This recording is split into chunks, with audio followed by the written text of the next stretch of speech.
a terror act that shook the U.S. The suspects, a 19 and a 26-year-old, the Tsarnaev brothers. Dzhokhar was a U.S. citizen, Tamerlan on his way to becoming one, but both of Chechen origin. The older brother, Tamerlan, is said to have traveled to Dagestan in Russia for several months. The trip to Dagestan to Russia in 2012 of the elder brother. It was done in Dagestan. They showed him how to make detonators, put these things together. He went to Russia and stayed in a place near Chechnya. Despite the media rage, these locations remain unknown to some. A lot of people are confusing it with Czechoslovakia.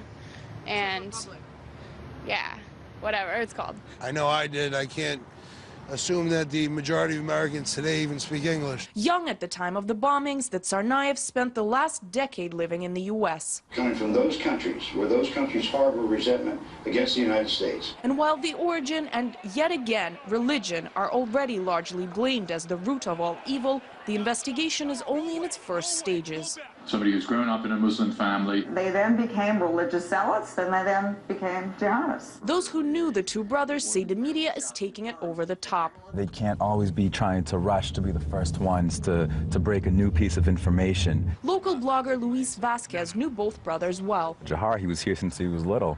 And if you didn't know Dzhohar's name, you would just assume that he was an American. Around here, we have a very diverse community.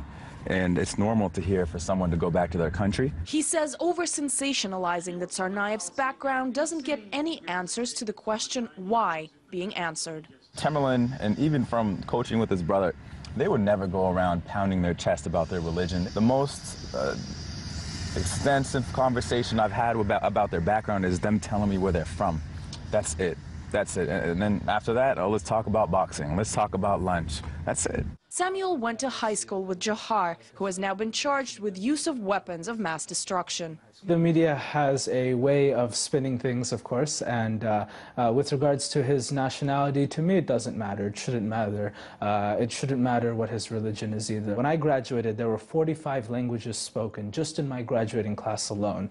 It is not unusual. In fact, it is very common to hear a foreign language. He reminds us that the only suspect alive after the bombings has lived in America since the age of 8. Having come here at a younger age, you know, from everyone that knows him best, they will tell you, and they have told me on certain occasions, you know, this person was part of the community. The attack felt even more personal and devastating for Samuel because he knew the brothers responsible. But pointing fingers, he says, at places of birth or religion is far from crucial. What is solving this case and bringing justice, and that takes time. Time and effort that would hopefully lead to innocent people feeling safe again. The security in this country seems like it's more for show than for anything a lot of the times, unfortunately, and that needs to change. While the media pick apart every single detail they can lay their hands and ears on, it seems that what should matter after the tragedy is tackling terrorism, a global threat that has no face, upbringing, or religion, but has become the curse of the 21st century, not just here, but all over the world. Anastasia Churkina, RT, Boston, Massachusetts.